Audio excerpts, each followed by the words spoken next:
اپنی طرف سے، لیکن آپ کو پتہ ہے اس تمام تر کارروائی کے پیچھے، اس تمام تر کنفلکٹ کے پیچھے بھی امریکہ ہی ہے موجود۔ امریکہ ہی، اگر امریکہ کی اشرباد اسرائیل کو نہیں ہوتی تو وہ کبھی بھی شام کے اوپر اتنے بڑے حملے نہیں کرتا۔ یہ انسانی حقوق کی بھی خلاف ورزی تھی، یہ ریاستوں کی سوورنٹی کی بھی خلاف ورزی تھی، اور یہ جو انٹرنیشنل قوانین ہیں اس کی بھی خلاف ورزی تھی جو کہ اسرائیل نے کی ہے، اور لامحالہ وہ امریکہ کے اشرباد سے ہی کی ہے۔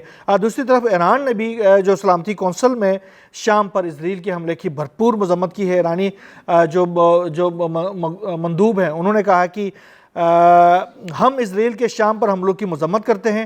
انہوں نے شام کے تمام بنیادی جو ڈھانچہ ہے اس کو نشانہ بنایا ہے، لہٰذا ہم اس کی کسی صورت ہم حمایت نہیں کریں گے، اور یہ جو جارحیت ہے وہ ہر صورت میں بند ہونا چاہیے، یہ ایران کی جانب سے کہا گیا ہے۔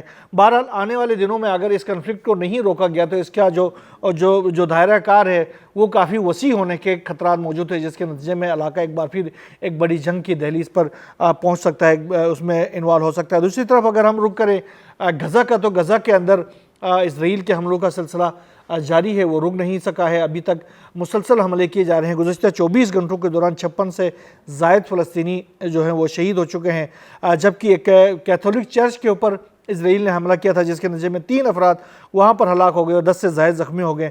صبح سے اب تک جو کارروائیاں کی گئی ہیں اسرائیل کی جانب سے، اس کے نتیجے میں یہ جو 56 افراد شہید ہو چکے ہیں۔ گرجا پر حملہ جو کیا گیا تھا اس کی پوپ لیو نے بھی مذمت کی ہے، اور صدر ٹرمپ نے بھی مذمت کی سمیت متعدد عالمی رہنماؤں نے بھی اس کی مذمت کی ہے، لیکن یہ 3 افراد کے اوپر ہلاکت کے اوپر مذمت کرنا کافی نہیں ہے۔ امریکہ کو اگر جرأت ہے یا کسی اور رہنما کو جرأت ہے تو اس کو پھر پورے اسرائیل کی جو اس تمام تر کارروائی کی مذمت کرنی چاہیے، اس کو روکنے کی کوشش کرنی چاہیے۔ حماس نے کہا ہے کہ بچیوں اور سویلین آبادی کے خلاف تاریخ کا بدترین جرم جو ہے وہ اسرائیل کر رہا ہے، اور اسرائیل کی وجہ سے غزہ میں قحط تباہ کن سطح پر پہنچا ہے۔ دوسری طرف یہ جو جنگ بندی کی جو مذاکرات دوحہ میں چل رہی ہیں اس کے حوالے سے ان کی جو ثالث ہیں انہوں نے کچھ اور نئے جو تجاویز ہیں وہ بھی پیش کی ہیں، جس میں خاص طور پر غزہ سے انخلاء اور خوراک کی تقسیم اور قیدیوں کے تبادلے کے حوالے سے کچھ نئی تجاویز دی گئی ہیں۔ آنے والے دنوں میں دیکھتے ہیں اس تجاویز کے بارے میں کیا ڈیولپمنٹ سامنے آتی ہیں۔ ایران اور اسرائیل اور امریکہ کے درمیان جو جاری کشیدگی ہے اس حوالے سے بھی کچھ خبریں ایران کی طرف سے آ رہی ہیں، جس میں ایران کے جو وزارت خارجہ کے ترجمان ہیں انہوں نے کہا ہے کہ تہران جو ہے امریکہ کے ساتھ جو پچھلے فریم ورک ہے یا ایجنڈے کے تحت نئے مذاکرات نہیں کرے گا، مذاکرات کے کسی بھی نئے دور میں سنجیدہ اور عملی ضمانتیں شامل ہونے چاہیے، یہ انہوں نے شرط رکھا ہے۔ اس کے ساتھ ساتھ انہوں نے کہا کہ اسرائیل کے لیے سزا اور ایران کو جنگ کے نقصانات کے معاوضہ مذاکرات کا اصل ترین شرائط ہے۔ یعنی جو امریکہ کے ساتھ مذاکرات ہوں گے اس میں 2 شرائط ہوں گے خاص طور پر۔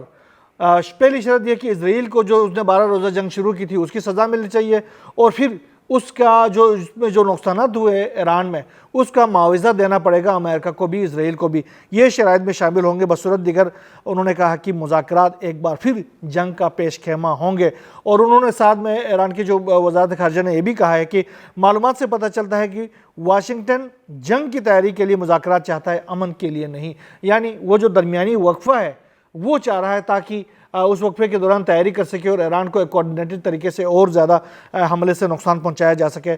تو انہوں نے کہا کہ یار اب ایسا نہیں ہوگا، اب اگر جو مس کیلکولیشن کے نتائج جو ہیں وہ بڑے سنگین ہو سکتے ہیں۔ دوسری طرف جو میں مسلسل کہتا جا رہا ہوں کہ جو 3 یورپی ممالک ہیں وہ ایران کو جو دھمکیاں دے رہے تھے، خاص طور پر جو سنیپ بیک میکنزم کو فعال کرنے کے حوالے سے، ابھی اس کے حوالے سے بڑی ڈیولپمنٹ یہ سامنے آئی ہے کہ ان تینوں ممالک ہیں برطانیہ، فرانس اور جرمنی، ان کے وزراء خارجہ نے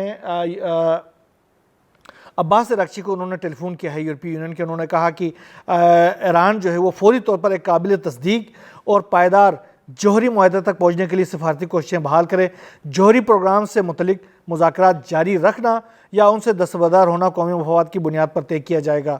یہ کچھ انہوں نے کہا ہے کہ اس طرح یہ جو وہ ہیں، اگر ایران نے اگست کے اینڈ تک یعنی ختم ہونے سے پہلے اگر انہوں نے ان چیزوں کے اوپر عمل درآمد نہیں کیا تو پھر وہ یہ جو سنیپ بیک میکنزم ہے اس کو فعال کریں گے. اس کے فعال کرنے کے لیے اقوام متحدہ کو خط لکھیں گے. اس کے بعد سے 2015 کی جو اقوام متحدہ کی جو پابندیاں تھیں ایران کے اوپر وہ بحال ہو جائیں گے. ایران نے تو پہلے ہی کہا کہ اس طرح کی کوئی غلطی کی گئی تھی اس کے جو نتائج ہوں گے وہ بہت بھیانک ہوں گے.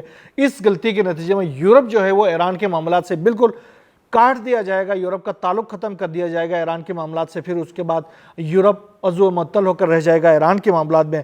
اس کے ساتھ ساتھ ایران کی جو 3 ایٹمی تنصیبات میں سے صرف ایک کو نقصان پہنچنے کے حوالے سے امریکی میڈیا نے باقاعدہ اس کی تصدیق کر دی ہے. جو انہوں نے کہا کہ فردوں کے جو تنصیب ہے اس کو کسی حد تک نقصان پہنچا ہے لیکن باقی جو تنصیبات ہے اس کو کسی قسم کا نقصان نہیں پہنچا ہے. ایران پہلے ہی کہتا رہا ہے کہ ہمارے جو جوہری جو تنصیبات ہے وہ امریکہ اور اس کی جو اتحادی ممالک ہے ان کی پہنچ سے بہت دور ہے. ان کو اس طریقے سے نقصان نہیں پہنچایا جا سکتا. بہرحال جو بھی نئی ڈیولپمنٹ سامنے آتی رہے گی خطے سے, مشرقی وسطیٰ کے خطے سے, دنیا بھر سے, روس یوکرین جنگ کے حوالے سے انشاءاللہ ہم آپ کو شیئر کرتے رہیں گے. یہاں بس اتنا ہی. اللہ حافظ.